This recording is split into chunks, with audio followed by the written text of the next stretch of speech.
महाराष्ट्र में उद्धव ठाकरे के इस्तीफे के बाद बीजेपी की सरकार बनने की बस अब केवल औपचारिकताएं ही बाकी हैं। इस बीच शिवसेना के बागी नेता एकनाथ शिंदे और बीजेपी नेता देवेंद्र फडणवीस के बीच नई सरकार के गठन को लेकर बातचीत का दौर जारी है।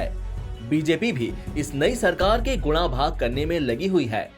राज्य में नई सरकार का क्या समीकरण होगा और कौन कौन इसमें शामिल होंगे, इसे लेकर भी बीजेपी फूंक फूंक कर कदम रख रही है। माना जा रहा है कि राज्यपाल अगले 1 या 2 दिन में फडणवीस को सीएम पद की शपथ भी दिलवा सकते हैं।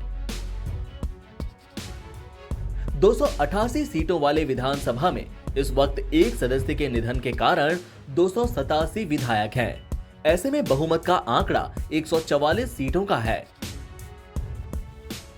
बीजेपी के पास 106 विधायक हैं।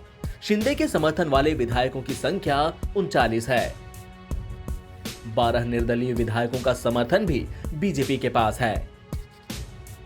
इसके अलावा बीवीए के 3 और एमएनएस के 1 विधायक भी बीजेपी के खेमे में है।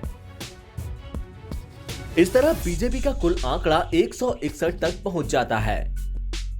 वहीं विपक्ष में शिवसेना के 16, एनसीपी के 53, कांग्रेस के 44, समाजवादी पार्टी के 2 विधायक हैं।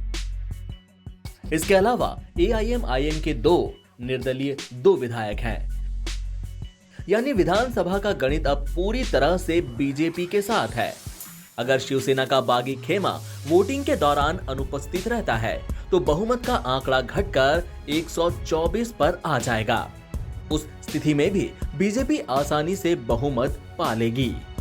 उद्धव के इस्तीफे के बाद अब राज्य के विधानसभा में बहुमत परीक्षण के आदेश का कोई मतलब नहीं रह गया। ऐसे में फडणवीस राज्यपाल से मिलकर राज्य में नई सरकार बनाने का दावा पेश कर सकती हैं। बीजेपी राज्य की सबसे बड़ी पार्टी है, तो फडणवीस के दावे के बाद राज्यपाल उन्हें सरकार बनाने को कह सकती हैं। यानी फडणवीस का राज्य का सीएम बनना अब केवल औपचारिकता रह गई है। माना जा रहा है कि एकनाथ शिंदे को राज्य में डेप्यूटी सीएम बनाया जाएगा। उनके पास कुछ अहम विभागों की जिम्मेदारी होगी। इसके अलावा उद्धव सरकार में मंत्री रहे सभी विधायकों को बीजेपी सरकार में मंत्री बनाया जाएगा। इसके अलावा कुछ और शिंदे समर्थकों को मंत्री पद दिया जा सकता है। फडणवीस ने कहा कि वो सरकार बनाने की प्रक्रिया जल्द शुरू करेंगे। अगले 2 से 3 दिन में पूरी स्थिति साफ हो जाएगी। एनबीटी ऑनलाइन की रिपोर्ट।